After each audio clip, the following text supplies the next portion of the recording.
Subscribe कीजिए तेजस education point channel को और बेल आइकन दबाना ना भूलें ताकि मेरी लेटेस्ट एजुकेशनल वीडियोस पहुंच सके आप तक सबसे पहले। Good morning everyone. Hello dear friends and students. आज हम जो टॉपिक डिस्कस कर रहे हैं ना केवल 11th के लिए इम्पॉर्टेंट है, बल्कि अगर आप किसी कॉम्पिटिटिव एग्जाम की तैयारी कर रहे हैं तो वहाँ पर भी आपको ये जो चैप्टर है एक अच्छा खासा स्कोर देने वाला है। अगर आप क्लास 11th में हैं तो ये आपके न्यूली सिलेबस के अकॉर्डिंग यानी कि 2022-23 के अकॉर्डिंग ये जो चैप्टर है ये जुड़ा है।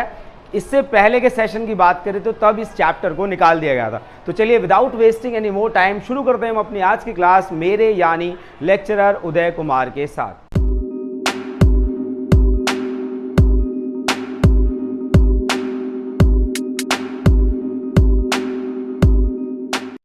चलिए बेटा, आज जो चैप्टर हम डिस्कस कर रहे हैं उसका नाम क्या है? संघवाद। आज की डेट डालेंगे, फटाफट नोट डाउन करेंगे। चैप्टर का नाम संघवाद। तो सबसे पहले जब भी आप किसी चैप्टर को डिस्कस करते हैं या चैप्टर को पढ़ते हैं तो उसका नाम क्लियर होना चाहिए, या मैं कह दूं कि उसका हिस्टोरिकल बैकग्राउंड आपको पता होना चाहिए।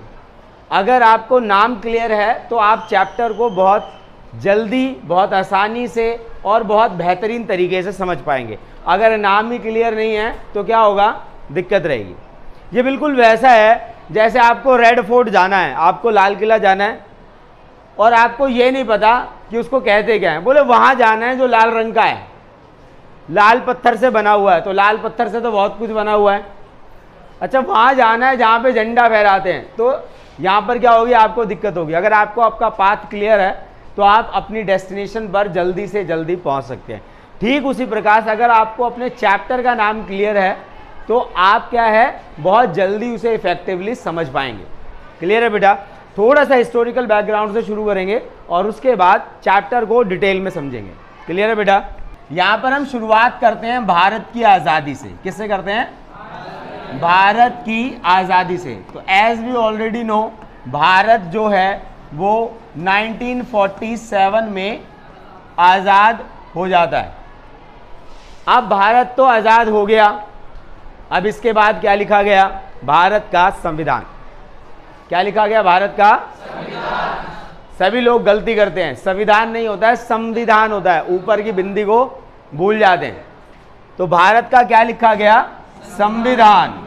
संविधान नहीं, संविधान।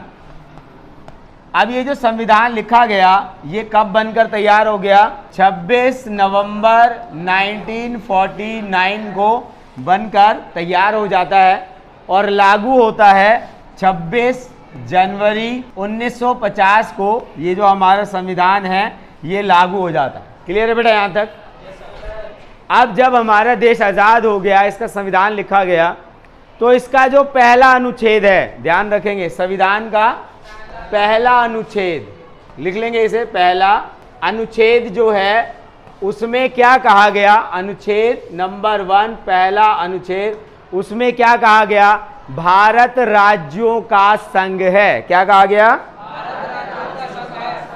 भारत क्या है? राज्यों का संघ है। लिख लेंगे साथ ही साथ इसे। तो देखिए यहीं से हमारे पास जो वर्ड आता है वो है संघ। तो हमें सबसे पहले ये क्या समझना है, संघ क्या होता है, तभी हम अपनी चर्चा को आगे बढ़ा पाएंगे। क्लियर है बेटा? तो अगर मैं संघवाद का संधि विच्छेद करूं तो क्या हो जाएगा? संघ जमा वाद। संघ जमा वाद क्या कहलाया? संघवाद। संघ का मतलब यहां पर होता है संगठन से। संघ को हम क्या कह सकते हैं? संगठन कह सकते हैं। और वाद क्या होता है? विचार। यानी कि एक ऐसा विचार जो हमें संगठित करता है, हमें इकट्ठा करता है, उसे ही हम क्या कहते हैं? संघवाद कहते हैं। Is that clear all of you? कोई डाउट है यहाँ तक? संघवाद क्लियर हो गया क्या है? अब हम इसे 2 बार पढ़ेंगे। सबसे पहला पढ़ेंगे सामान्य शब्दों में। सबसे पहले क्या देखेंगे?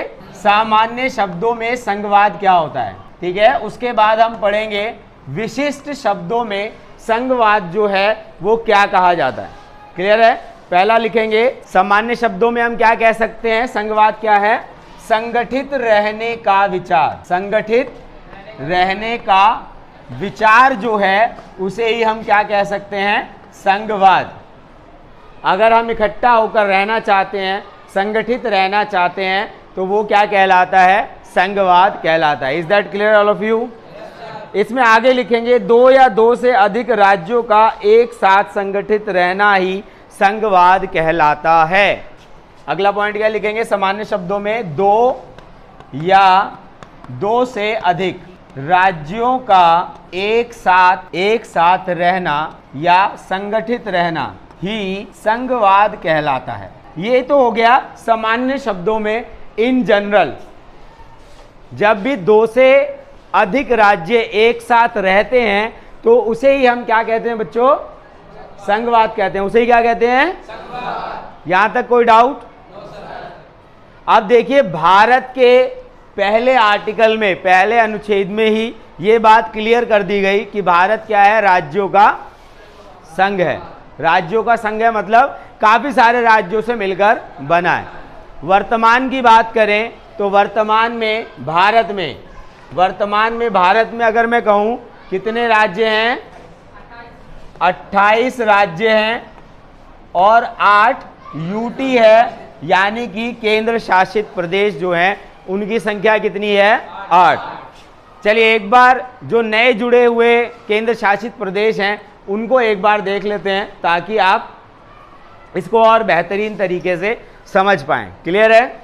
अभी आप सभी को पता है कि जम्मू कश्मीर जो विशेष राज्य का दर्जा दिया गया था उसे अब क्या कर दिया गया है, समाप्त कर दिया गया है, उसे खत्म कर दिया गया है और उसे भी क्या बना दिया गया है, यूटी बना दिया गया है। क्लियर है बेटा? चलिए कौन कौन से 8 जो हैं हमारे केंद्र शासित प्रदेश है फटाफट लिखेंगे।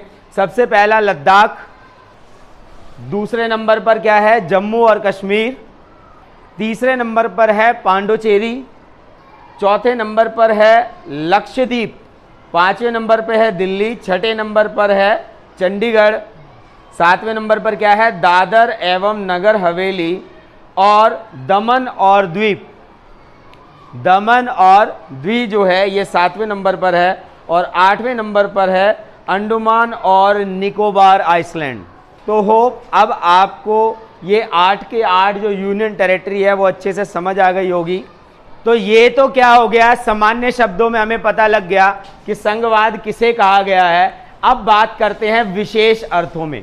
अभी तक हमने क्या देखा, केवल सामान्य शब्दों में जो आम बोलचाल की भाषा है उसमें हमने क्या कहा है, इसे 2 या 2 से अधिक राज्यों को मिलकर अगर वो साथ रहते हैं तो उसे हम क्या कहते हैं, संघवाद कहते हैं। अब चर्चा करते हैं कि विशेष अर्थों में क्या कहा जाता है संघवाद को। यहां तक क्लियर है बेटा? कोई डाउट? थोड़ा तेज बोलिए, खाना नहीं खा गया है? शाबाश। तो अब तो हमें क्या पता लग गया है, सामान्य शब्दों में संघवाद किसे कहा जाता है। अब मैं बात करूं विशेष अर्थों में, विशेष शब्दों में संघवाद किसे कहा जाता है, लिखेंगे। ये क्या था, सामान्य शब्दों में, अब क्या बोलेंगे, विशेष शब्दों में या विशेष अर्थों में। जल्दी से हेडर लिखेंगे बेटा ताकि हम कर पाएं। जल्दी से हेडर लिखेंगे।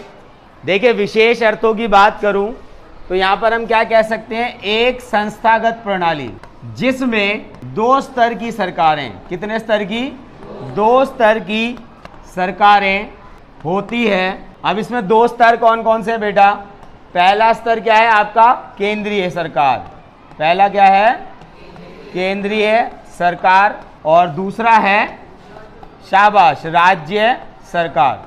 तो जब भी हम संघवाद की बात कर रहे होते हैं तो हम विशेष अर्थों में क्या कह सकते हैं कि एक संस्थागत प्रणाली है जिसमें 2 लेवल की, 2 स्तर की सरकारें होती हैं। पहला क्या है, केंद्रीय स्तर, और दूसरा है राज्य स्तर। यहां तक कोई डाउट है बेटा?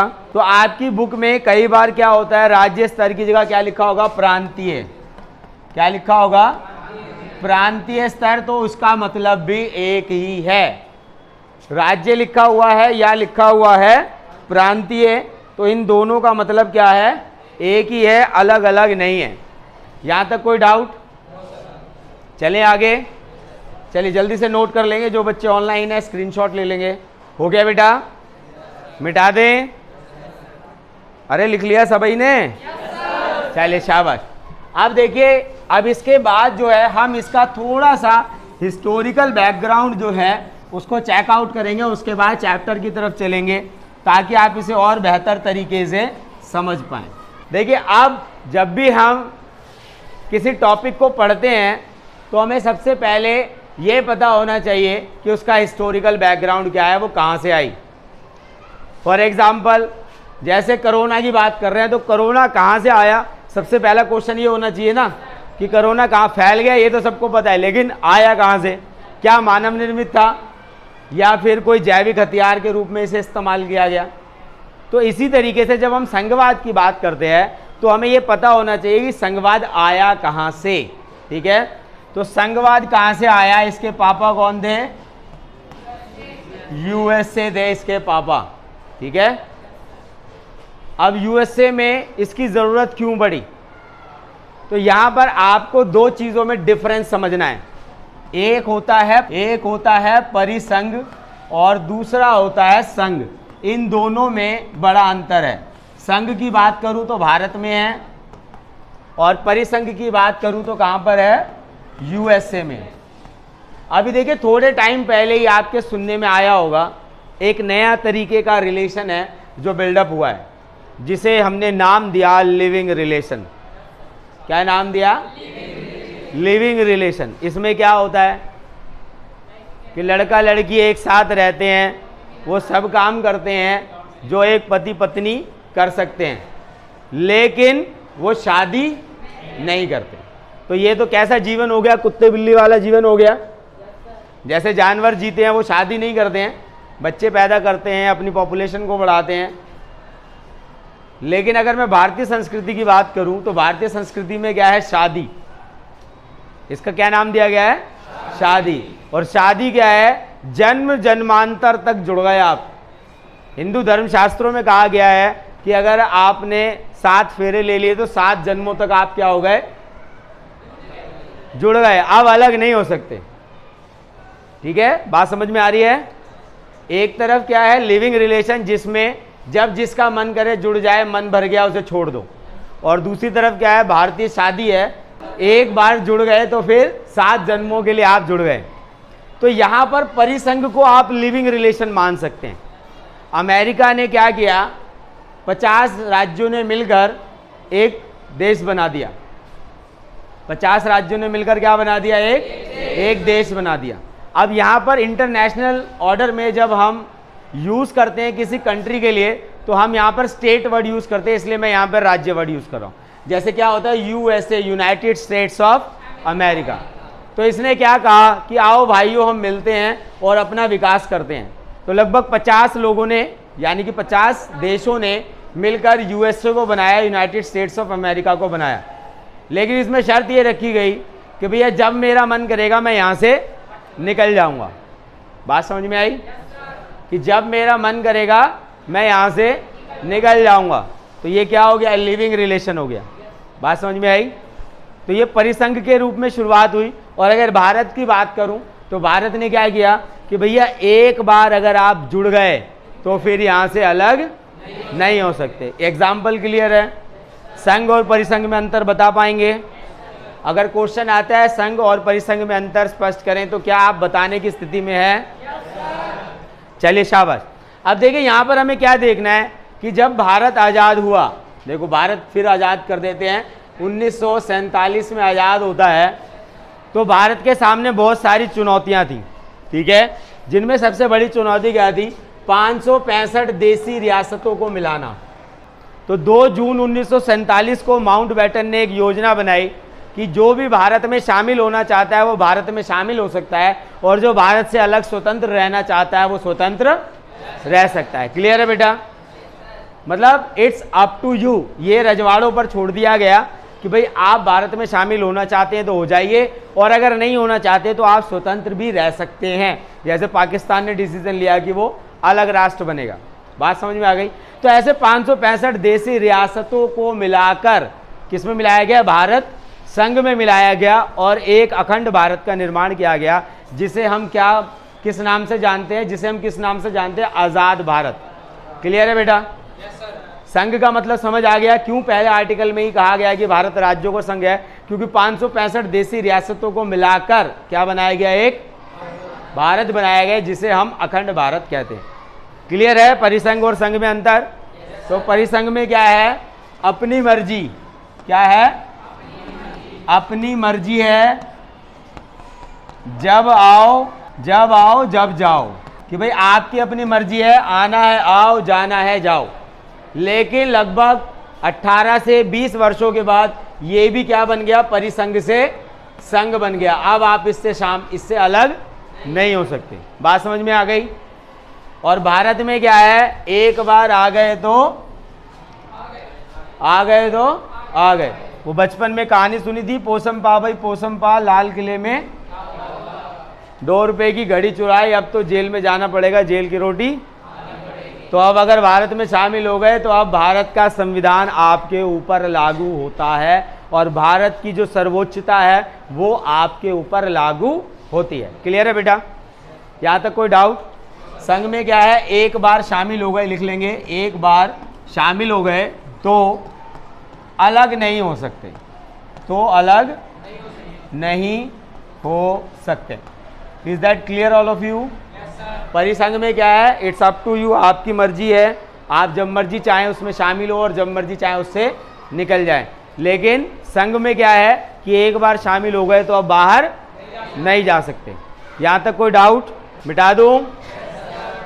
जो बच्चे ऑनलाइन है बेटा जल्दी से स्क्रीनशॉट ले लेंगे। समझ आ रहा है बेटा? कुछ ऊपर से तो नहीं जा रहा है? चलिए अब देखिए, हम देखेंगे संघीय सरकार और प्रांतीय सरकार में क्या अंतर होता है। अब हमें क्या समझ आ गया है, संघवाद में 2 लेवल की सरकार होती है। संघवाद में क्या होती है, 2 स्तर की सरकार होती है। एक को हम क्या कहते हैं, केंद्रीय सरकार, और दूसरी को क्या कहते हैं, राज्य सरकार या प्रांतीय सरकार। समझ आ गई बात बेटा? अब देखिए केंद्रीय सरकार में पहला पॉइंट लिखेंगे, दोनों में अंतर भी आ जाता है कई बार कि राज्य सरकार और केंद्र सरकार में अंतर स्पष्ट करें। तो राज्य सरकार में पहला पॉइंट लिखेंगे या संघीय सरकार में पहला पॉइंट लिखेंगे, संघीय सरकार पूरे देश के लिए होती है। केंद्रीय सरकार, या हम दूसरे शब्दों में क्या कह सकते हैं, संघीय सरकार जो है, संघीय सरकार पूरे देश के लिए। पहला पॉइंट क्लियर है बेटा? संघीय सरकार पूरे देश के लिए होती है, जबकि राज्य सरकार की बात करूं तो यह केवल अपने राज्य के लिए होती है। यह केवल अपने राज्य के लिए, ये क्या है, केवल अपने राज्य के लिए है, और संघीय सरकार जो है वो पूरे देश के लिए है। फटाफट नोट करते चलेंगे। अगर मैं इसकी बात करूं संघीय सरकार की, इसमें जो विषय रखे गए हैं, इसमें जो विषय रखे गए हैं, विषय क्या है, संपूर्ण भारत के हैं, संपूर्ण भारत से संबंधित। इसमें जो भी विषय रखे गए हैं वो सारे क्या हैं, संपूर्ण भारत से संबंधित हैं। और यहाँ पर क्या हो जाएगा, इसमें जो विषय रखे गए हैं केवल राज्य से संबंधित। इसमें जो विषय रखे गए हैं उनका संबंध क्या होता है, केवल उस राज्य से होता है। जैसे केजरीवाल जी हैं, हमारे दिल्ली के मुख्यमंत्री हैं, तो वो पहले किसका भला करेंगे, दिल्ली का करेंगे या अमेरिका का करेंगे? चलिए, इसमें जो विषय रखे गए हैं उसे कहा जाता है संघ सूची। इसे क्या कहा जाता है, संघ सूची। इसे क्या कहा जाता है, संघ सूची। और इसमें जो विषय हैं उसे क्या कहा जाता है, राज्य सूची। क्लियर है बेटा? यहाँ तक, यहाँ तक क्लियर है? कोई डाउट? इसमें जो विषय है उसे किस में रखा जाता है, संघ सूची में, और इसमें जो विषय है उसे राज्य सूची में रखा जाता है। तो आज की क्लास में बस इतना ही। मिलते हैं आपसे नेक्स्ट क्लास में, जहां पर हम संघ सूची और राज्य सूची में जो विषय हैं उनकी चर्चा करेंगे। तब तक के लिए जय भीम, जय भारत।